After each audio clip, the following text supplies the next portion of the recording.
दादीसा के घर छोड़कर जाते ही उनके साथ एक बहुत बड़ा हादसा हो जाता है। जी हाँ दोस्तों, ये रिश्ता क्या कहलाता है कि आने वाले एपिसोड्स में दर्शक एक ऐसा मोड़ देखने वाले हैं जो पूरे परिवार की जिंदगी बदलकर रख देगा। घर के भीतर कई दिनों से चल रहा झगड़ा अब इतना बढ़ चुका है कि दादीसा खुद को बिल्कुल अकेला महसूस करने लगती हैं और दुखी होकर घर छोड़ देती हैं।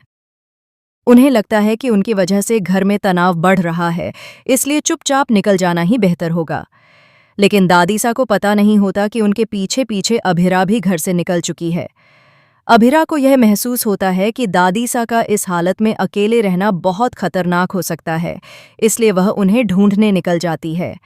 अभिरा कोशिश करती है कि किसी तरह दादीसा को समझा सके, लेकिन वह उनसे दूर जा चुकी होती हैं।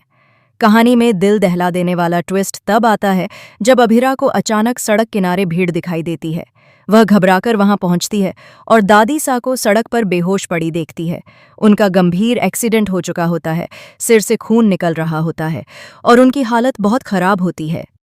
अभिरा एक पल भी देर नहीं करती और तुरंत उन्हें अस्पताल लेकर जाती है। वह पूरे रास्ते दादीसा का हाथ पकड़कर उन्हें हिम्मत देती रहती है। जैसे ही अभिरा यह खबर अरमान को देती है, अरमान का दिल दहल जाता है। वह तुरंत अस्पताल की ओर दौड़ पड़ता है। उसके चेहरे पर लाचारी और गुस्सा दोनों दिखाई देते हैं। गुस्सा खुद से, इस बात का कि वह दादीसा को रोक नहीं पाया, और लाचारी इस बात की कि शायद देर हो चुकी है। अरमान के बाद पूरा परिवार भी अस्पताल पहुंच जाता है। वहां का माहौल तनाव और डर से भरा होता है। सभी की आंखों में एक ही सवाल, क्या दादीसा ठीक हो जाएंगी? अरमान दुखी होकर कहता है, दादीसा आज हमारी लापरवाही की वजह से इस हालत में हैं। अगर उन्हें कुछ हो गया तो हम खुद को कभी माफ नहीं कर पाएंगे। परिवार के सभी लोगों को एहसास होता है कि पिछले कई दिनों से उनके आपसी झगड़ों ने दादीसा के दिल को कितना तोड़ा है। काजल को भी ग्लानि होती है कि उसने अपनी मां की भावनाओं को समझने में देर कर दी। विद्या की आंखों से भी आंसू रुक नहीं पाते। दादीसा को इस हालत में देख पूरा परिवार टूट जाता है। उधर तान्या अपने मन ही मन निराश होती है। उसका पूरा प्लान इस झगड़े को और बढ़ाने का था ताकि परिवार अलग अलग हिस्सों में बंट जाए।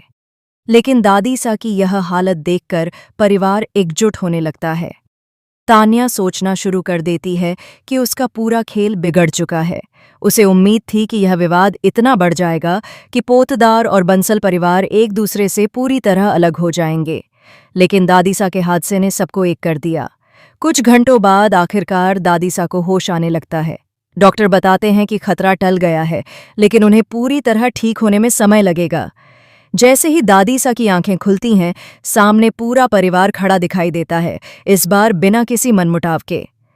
अभिरा मजबूती से सबको याद दिलाती है कि दादीसा की सेहत के लिए अब घर में कोई झगड़ा नहीं होगा।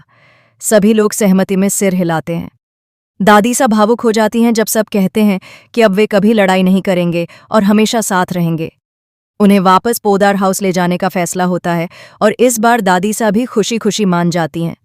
पर बड़ा सवाल ये है, क्या तान्या इतनी आसानी से हार मान जाएगी या फिर वह एक और नई चाल चलेगी? क्या अभिरा और अरमान मिलकर पूरे परिवार को हमेशा के लिए एकजुट रख पाएंगे? आने वाली कहानी बेहद दिलचस्प और भावनाओं से भरी होने वाली है। ये रिश्ता क्या कहलाता है कि अपकमिंग